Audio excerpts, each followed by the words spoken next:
Welcome to another episode of Frustrated to Freedom. This is episode 105, and it's the 5 rules of wealth. Now, of all the books we've written or read, everything that's been written about it, people have their own ideas of how many rules there are and what are the rules and so forth. But we're going back now to days of Babylon, 6,000 years ago. And this is where it is believed that all this started, commerce started in this area. And this is where people were known to be the traders, the men who had the money. And it turned out that it ended up that one man had all the money in the whole city. So he was requested by the king then to tell the others how to do it. And this was his interpretation of how it should go. So from 6,000 years ago, the rules are simple, as they usually are. And this is what we have to come across. Since then, reading all the books and so forth, we've encountered 2 sets of rules. One is the control of the funds, the money. The second rule is controlling the mind, telling the mind how to obtain the money and how to retain it, how to keep the beggar. And as we know, it's not how much you earn, that's the positive thing, it's how much you keep is the positive thing. So you're judged on not what you earn, but what you have, what you have kept. And this is the routine that we have to get into. This is the total system we have to sort out. So we have gone through the mindset. We will be going in combination as we go forward to get both of them working together. So there is no problem. So here we have 2 steps, and we'll cover them again.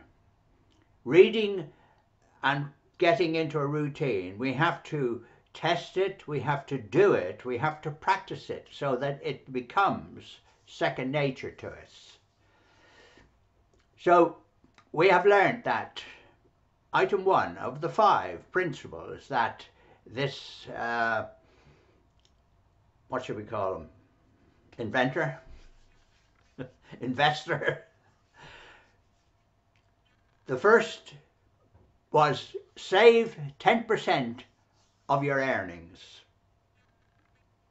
So he was talking to craftsmen, he was talking to people, traders, he was talking to these people who went out, bought, sold, did all the things, commerce.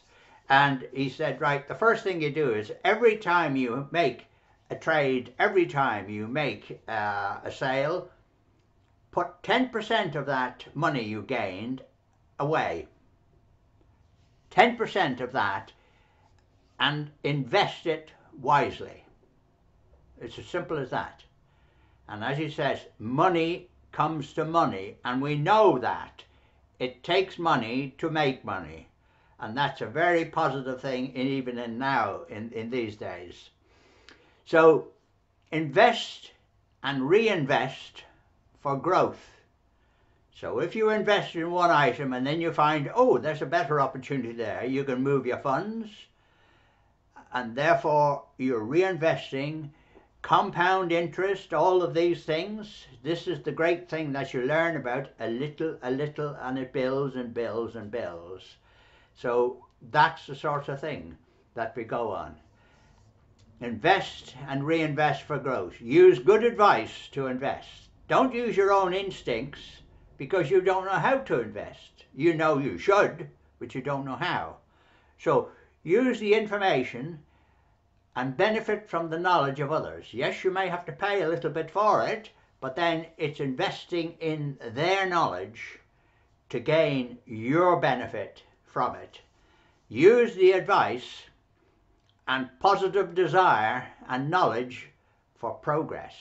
So everything you do Make it so that it's growth all the time. And the final thing is, do not expect impossible earnings. So a percentage that's average around the place is acceptable, but the bloke who's offering you 10 times that, avoid, simply because that is likely to be a scam. And would you believe, 6,000 years later, and we've still got the cheats and the scams, and everyone are after an easy buck. So you still have them. So we have to invest wisely and invest with the knowledge that you could be taken out of what you're doing. So go or get advice from the people who have the wealth. These are the people who've got the funds, and be a little cautious rather than have great regrets. That's one of their quotes. And it's common sense, isn't it? So you put the money in the places you want, and it's simple rules, 10%, invest it, and then reinvest it to keep the money coming in. And small increments, small increases, small benefits are what you're looking for, as opposed to massive increases, because the massive increases may well do exactly the same in reverse. Massive losses. This is the sort of thing that you've got to watch out for. We've got all sorts of things. There's Bitcoin coming along now, and people are claiming, oh, it's massive, get in there. Yeah, you can get in and you can get out in the same day, because the increases are volatile. We don't want that. We want things that are practical. We want things that are positive. So the benefits are there, my friend. So take the knowledge from 6,000 years ago, which is still good, and let us build on it. Talk to you later.